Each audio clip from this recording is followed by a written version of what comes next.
Olá, oitavo ano. Sejam bem-vindos para mais essa aula de História. Eu sou a professora Janaína Jardim, esse é o meu sinal. E hoje estou com uma professora aqui para mediar o chat. Vocês conhecem essa professora? Bom dia, Pro! Bom dia a todos os alunos. Bom dia, Jana, obrigada pelo convite, né? E agora eu tenho um recadinho também para vocês aí em casa, tá? Aproveitem aí essa semana, né? Acredito que até o dia 21, 22 ainda vai estar aberto, tá? Não esqueçam, gente, de responder o nosso questionário sobre competências socioemocionais. Esse questionário se encontra na sede de vocês, tá ok? Então, vamos para a habilidade, professora? Vamos lá, então. Na tela para vocês, o nosso tema da aula de hoje. Nós estamos, então, estudando a História do Brasil, Segundo Reinado. E a habilidade, nós vamos identificar, comparar e analisar a diversidade política, social e regional nas rebeliões e nos movimentos contestatórios ao poder centralizado. Vocês se lembram? Dom Pedro I lá centralizou todo o poder dele na primeira Constituição, durante o período regencial no Brasil. Hoje nós vamos analisar a diversidade política do Segundo Reinado e os movimentos de contestação ao poder de Dom Pedro II. E é assim, ó, para começar a falar, né, de Dom Pedro II, a gente vai voltar um pouquinho no tempo. Na última aula, nós falamos sobre a Confederação do Equador, vocês se lembram? Então, voltando agora no Dom Pedro I. Na Confederação do Equador, nós tivemos ali um momento da história que quase que o Nordeste se separa do Brasil. Quase. Mas aí, nós tivemos a figura de Frei Caneca, que o professor até explicou, o professor Cláudio lá de Rancharia, ele explicou sobre o Frei Caneca, e eu prometi para vocês que ia falar como que acabou a Confederação do Equador. Então foi assim, ó, o Dom Pedro I, ele vai contratar alguns mercenários, ele pede dinheiro emprestado para a Inglaterra, contrata alguns mercenários e manda lá para o Nordeste, e assim acaba a Confederação do Equador, né?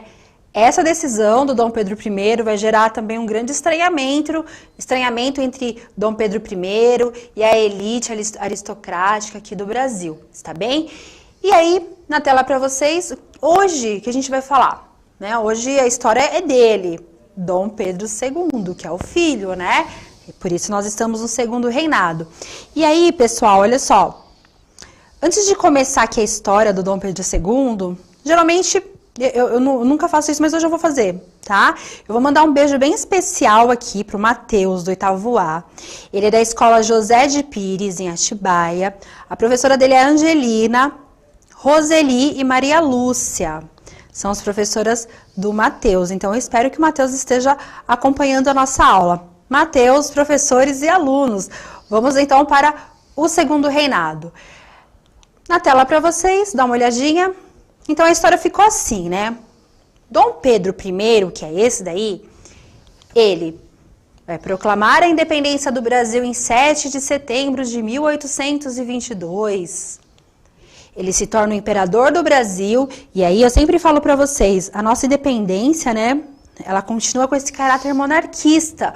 O Brasil, ele continua uma monarquia entre repúblicas, porque nós temos um imperador aqui.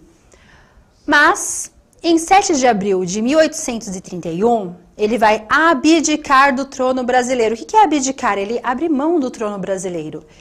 Ele volta para Portugal e deixa aqui o seu filho, Dom Pedro II. É assim que começa. Agora, a gente precisa pensar assim, ó. Primeiro, né? Por que que ele foi embora? Quais foram as motivações que levaram Dom Pedro I, aquele lá que proclamou a independência do Brasil, o que motivou ele a voltar para Portugal? A gente vai pensar isso hoje, está bem? E antes de pensar isso, eu vou deixar na tela para vocês uma provocação, né? Aos 5 anos, que era a idade de Dom Pedro II, quando o pai dele foi embora. Uma criança está preparada para administrar uma nação? Vou deixar 1 minuto com vocês.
Olha só, professora Janaína, bastante interação aqui, né? E a gente vê aqui a professora Kelly Adriana, ela responde aqui, ó, nação não, mas a vida dos pais, sim. Que legal. Né? O professor João Carlos, a professora Maria do Carmo e o professor Amauri, né? Todos eles falam que não, mas houve aí o período regencial, né? Regente Feijó, né? Muito bem. Então, é isso aí. Olha só, realmente nós tivemos aí o período regencial. Significa que Dom Pedro II, ele vai governar, né, aí através de regentes, está bem? Através de regentes. E esses regentes, já vou adiantar para vocês, eles são ligados aí aos partidos liberais, está bem? Mas antes de pensar sobre o período regencial de Dom Pedro II, vamos pensar aqui por que Dom Pedro I foi embora, né? Quais foram os motivos que levaram Dom Pedro I a abdicar do trono brasileiro? Logo ele, né, que proclamou a independência do Brasil e em várias cartas ele contestava o poder lá das cortes portuguesas. E aí ele abre mão, vai embora e deixa o seu filho com 5 anos. Então a gente vai ver agora essa história, por que isso aconteceu. Na tela para vocês, eu trouxe aqui um mapa mental. Então são os motivos da impopularidade de Dom Pedro I, o pai, hein, aquele que foi embora. Bom, o primeiro motivo, dissolução da Assembleia Constituinte em 1823. Vocês se lembram na última aula que eu falei da Noite da Agonia? Que ele chama um grupo, né, de provincianos e deputados para fazer uma nova Constituição. Só que a Constituição que eles decidem lá tira o poder soberano de Dom Pedro I. Ele não ficou nada satisfeito. Ele mandou cercar o prédio ali da Assembleia Legislativa e ele outorga uma lei, uma Constituição onde ele é o poder moderador. Onde ele é o mais importante. Até vai existir lá os outros poderes, mas o poder moderador é o mais importante. Gente, essa Constituição aí de 1823, né, a dissolução da Assembleia, vocês lembram na última aula que ele coloca peças de artilharia no prédio da Assembleia Constituinte? Isso causou muita impopularidade. E aí ele começa a ser assim um monarca bastante autoritário. Na tela para vocês, então o primeiro motivo, dissolução da Assembleia Constituinte. Não foi muito bonitinho o jeito que ele fez, não. Ele mandou cercar o prédio lá da Assembleia com peças de artilharia. As pessoas que estavam lá dentro da elite chamaram aquilo de Noite da Agonia. Bom, outorga da Constituição de 1824, porque ele vai dissolver a Assembleia Constituinte e depois ele vai outorgar uma Constituição onde o poder dele é soberano. Ele até coloca algumas regras, como por exemplo, a Igreja Católica ela vai ser a religião oficial do Brasil imperial. Só que a gente vai ver que os ingleses tinham alguns privilégios que também deixaram aí os portugueses um pouco descontentes com Dom Pedro I. Essa outorga da Constituição foi um motivo de muito descontentamento. Repressão à Confederação do Equador, gente, que é aquela história que eu contei no comecinho da aula, né? A forma como ele fez essa repressão da Confederação do Equador, ela foi muito agressiva, né? Ele contratou mercenários lá, ele pega dinheiro da Europa, da Inglaterra, e contrata mercenários e acaba com a Confederação do Equador. Ali na Confederação do Equador, a gente tem Pernambuco, né? E vocês se lembram que Pernambuco tem um problema com a família real, ó, há muito tempo, né? Desde que a família real chega aqui em 1808, que começam a aumentar os impostos do Nordeste, Pernambuco já começa a ser assim um grande protagonista em relação à resistência contra a estadia da família real aqui no Brasil. E aí a gente tem a Revolução de 1817, e aí a gente tem a Confederação do Equador, que Pernambuco está também participando. Então a forma como ele fez essa repressão, a forma como ele sufocou essa Confederação do Equador, também causou aí uma imensa impopularidade de Dom Pedro I. A vida dele não está ficando nada fácil aqui no Brasil. Na tela para vocês, dá uma olhadinha. E aí a gente tem na sequência o Tratado de Reconhecimento. O que é o Tratado de Reconhecimento? Vocês se lembram que eu até falei assim, ó, não basta proclamar a independência, né? Você precisa ser reconhecido internamente e externamente como uma nação soberana. E o Tratado de Reconhecimento, em 1825, era aquele tratado onde o Brasil paga uma indenização de 2 milhões de libras para Portugal. Isso não caiu nada bem, porque olha só, o Brasil ele sai da esfera do colonialismo português e entra na dependência do capital inglês, porque nós não tínhamos tesouro aqui no Brasil para pagar a independência, né? Então, essa medida, esse tratado de reconhecimento causou também uma imensa impopularidade de Dom Pedro I. Na tela, olha lá, pessoal. E aí nós temos a sucessão ao trono português em 1826. Dom Pedro I, ele ainda é o sucessor do trono lá de Portugal. Aqui ele é Dom Pedro I. Em Portugal ele é o Dom Pedro IV. E aí o seu pai vai falecer. Então assim, ó, para quem está aqui no Brasil, ter um monarca que tem direito ao trono de Portugal é um perigo. Porque assim, as chances desse monarca voltar com o antigo sistema que era colonial, né, que é aquele sistema colonialista, onde o Brasil volta a ser uma colônia de Portugal, era muito grande. Então, isso já causou um estranhamento entre a elite liberal que estava aqui no Brasil e Dom Pedro I. Olha quantos motivos causaram a impopularidade dele. Mais um motivo para vocês na tela. Dá uma olhadinha.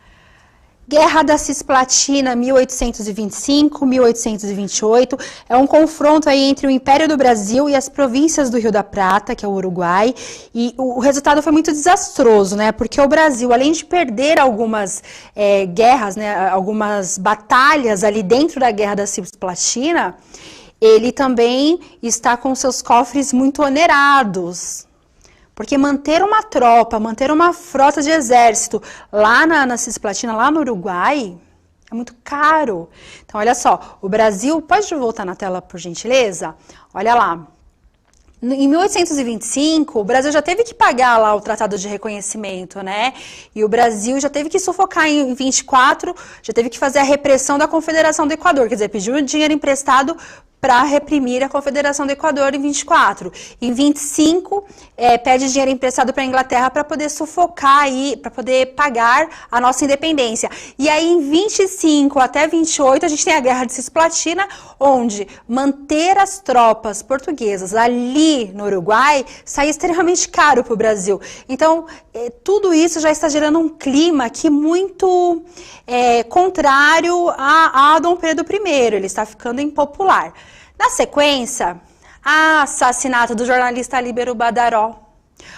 O Líbero Badaró era um jornalista e o Líbero Badaró, ele era extremamente crítico a Dom Pedro I. Então, assim, ele criticava muito Dom Pedro I e ele colocava lá no seu jornal notas de repúdio a Dom Pedro I. E ele era muito famoso, né? O que acontece? Assassinaram Líbero Badaró. Primeiro culpado, que as pessoas já suspeitaram, foi o imperador, né? Foi Dom Pedro I. Na realidade, assim, na historiografia, nós não temos certeza, né? Não existe lá uma comprovação de que tenha sido Dom Pedro I. Mas, na época, lá no século XIX, as pessoas acreditaram, sim, que poderia ter sido o imperador, né? Que foi lá e mandou assassinar Líbero Badaró para poder sufocá-lo, né? Para poder acabar com aquelas notícias que ele colocava no jornal. Mais um motivo. Olha lá na tela. Então, assim, ó, tem a demissão do Ministério dos Brasileiros e, na sequência, a nomeação de Ministério dos Marqueses. Ó, brasileiros são como se fosse um grupo que está mais ligado ao Dom Pedro I.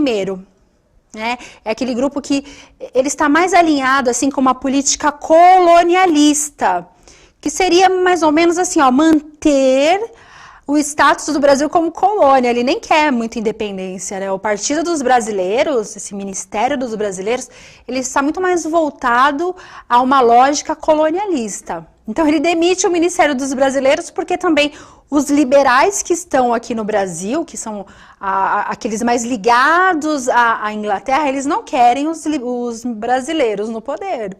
E ele vai lá e demite, né? Para agradar os liberais, ele demite os brasileiros. Ai, não deu certo. Aí houve uma grande confusão. O que ele faz para melhorar? Ele vai lá e nomeia os marqueses. Só que quando ele nomeia os marqueses, eles não estão nem um pouco alinhados com os interesses da nação brasileira. Eles estão mais alinhados ali com os seus próprios interesses. Então, é uma série de uma sequência, né, de fatos que vai gerar a impopularidade de Dom Pedro I. E aí, realmente, não tem como ele ficar no Brasil. Dá uma olhadinha na tela. Tudo isso gera a impopularidade de Dom Pedro I. E aí, eu vou narrar para vocês um episódio que ficou conhecido como Noite das Garrafadas, em 1831. Então, é assim, pessoal, quer ver? O Dom Pedro I, depois de tudo isso, estava com a sua moral bem baixa, né? Bem baixa, assim. E ele vai fazer algumas excursões pelo Brasil. Ele vai para Minas Gerais, então ele vai para os lugares, assim, para as províncias, até para provar que ele não é tão autoritário assim, né? Ele queria estar perto do povo. Ele é bem mal recebido em várias províncias, né? Ele volta para o Rio de Janeiro. E aí, ele tem alguns aliados aqui no Rio de Janeiro, né? Lá no Rio de Janeiro. Na Praça 15, esses aliados decidem fazer uma festa, né, para bajular o Dom Pedro, o imperador, para recebê-lo, mostrar que, olha, nós somos seus aliados. Só que lá na Praça 15 não estavam somente os aliados de Dom Pedro I. Dá uma olhadinha na tela. Nós temos aí o Partido Português, que são aliados de Dom Pedro I, que estavam lá na Praça 15, e o Partido Liberal, que é uma galera que assim, já está mais alinhado com o liberalismo da Inglaterra. O que acontece? Eles saem às vias de fato. Eles quebram garrafas. E assim, isso durou uma semana, gente. Foi do dia 11 ao dia 16 de março. Olha, isso foi o estopim, né? Essa briga entre aliados e pessoas que estavam contrários à figura e à política de Dom Pedro I. Isso foi o estopim para que ele realmente falasse, não, agora, para mim já deu. Eu vou voltar para casa do meu pai, porque lá eu sou herdeiro do trono. E aí, essa noite das garrafadas que, gente, realmente, literalmente, eles quebraram garrafas e saíram às vias de fato, né? Foi como se fosse uma pequena guerrilha ali, todo mundo se batendo e quebrando garrafa. Ele volta, então, para Portugal. E aí, dá uma olhadinha na tela. A gente precisa pensar que quando ele volta para Portugal, nós temos aí alguns partidos, o Partido Liberal que fica cuidando. Eu até vou pedir para voltar aqui para mim, desculpem, pedir para ir para a tela. Ele volta para Portugal, o Partido Liberal ele começa a administrar o Brasil através da figura do Dom Pedro II, né, do pequeno Dom Pedro II. E o Partido Liberal ele está alinhado com a Inglaterra. E a gente precisa pensar o seguinte, que a Inglaterra ela está mudando a sua lógica de produção. A Inglaterra já está entrando na Revolução Industrial. Então a Inglaterra já não usa mais a mão de obra escravizada, né? E a Inglaterra ela vai pedir que o Brasil também faça esse alinhamento e altere aí a sua mão de obra. No período Dom Pedro II, nesse segundo reinado, a gente tem um crescimento das indústrias, né, que a gente chama aí até de industrialização tardia do Brasil. A gente tem um aumento na infraestrutura das cidades, existe uma melhora, né? Parece que as coisas estão tranquilas. Então, a Lei Eusébio de Queiroz, ela vem para fazer justamente esse pacto aí entre o Brasil e a Inglaterra, porque a Inglaterra está pressionando o Brasil para acabar com a escravidão. Agora sim, a Lei Eusébio de Queiroz. Essa lei, ela então proibia a entrada de escravizados no Brasil, tem uma forte pressão da Inglaterra contra o mercado de escravizados. A Inglaterra, ela assina a Lei Bill-Alberdin, lá na Inglaterra, que dizia assim, ó, que a Inglaterra podia derrubar, podia destruir qualquer navio que estivesse transportando escravizados. Só que, tem sempre o jeitinho, né, aquele jeitinho de fazer as coisas, né?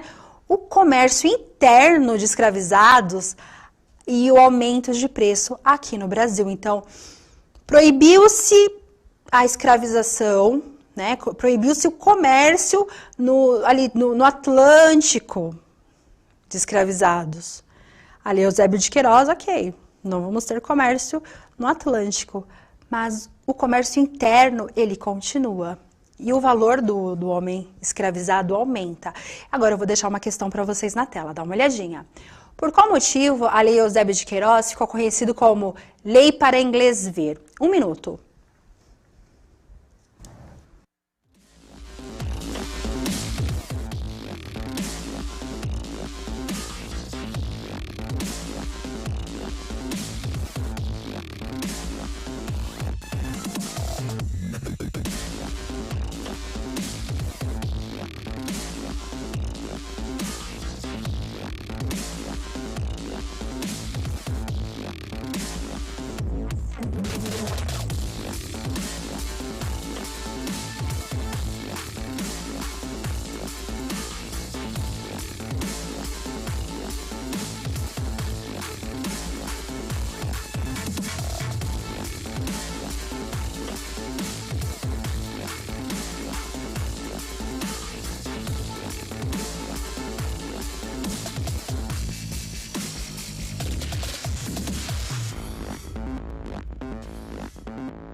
Algumas interações aqui bem interessantes, professora. Olha só, a professora Kelly citou que por que o tráfico continuou internamente, do branco açúcar para o negro café. A professora Lucineia cita por que internamente aconteceu o comércio de escravizados. Professor João Carlos cita por que o tráfico continuou. Professora Rosana Rosa, porque foi apenas para contentar a Inglaterra, mas continuou havendo tráfico. E o professor Ivan Carlos cita aqui, o tráfico de escravos continuou dentro do Brasil entre as províncias. Muito bem, é isso mesmo. Então ela foi conhecida como Lei para Inglês Ver, porque assim, só para mostrar para os ingleses que nós estamos alinhados aí nessa lógica de mudança da mão de obra, né? Mas, na realidade, a Lei Eusébio de Queiroz ela vai facilitar o aumento do valor do escravizado aqui na colônia, né? Aliás, aqui no Brasil imperial. Perfeitas respostas, é isso mesmo. Mas e aí? Na tela para vocês. Nós vamos ver, então, algumas rebeliões e movimentos contestatórios ao poder centralizado. Porque, olha só, oitavo ano, aqui todo momento estou falando, né, da figura de Dom Pedro I, estou falando das relações políticas. Mas nós não podemos esquecer que a todo momento, aqui no Brasil, existiram movimentos contra esse poder centralizado. Então, na tela para vocês, eu vou colocar o primeiro. Dá uma olhadinha lá. Farroupilha, no Rio Grande do Sul e Santa Catarina. Lá, Rio Grande do Sul, Santa Catarina, em 1835 a 45, né?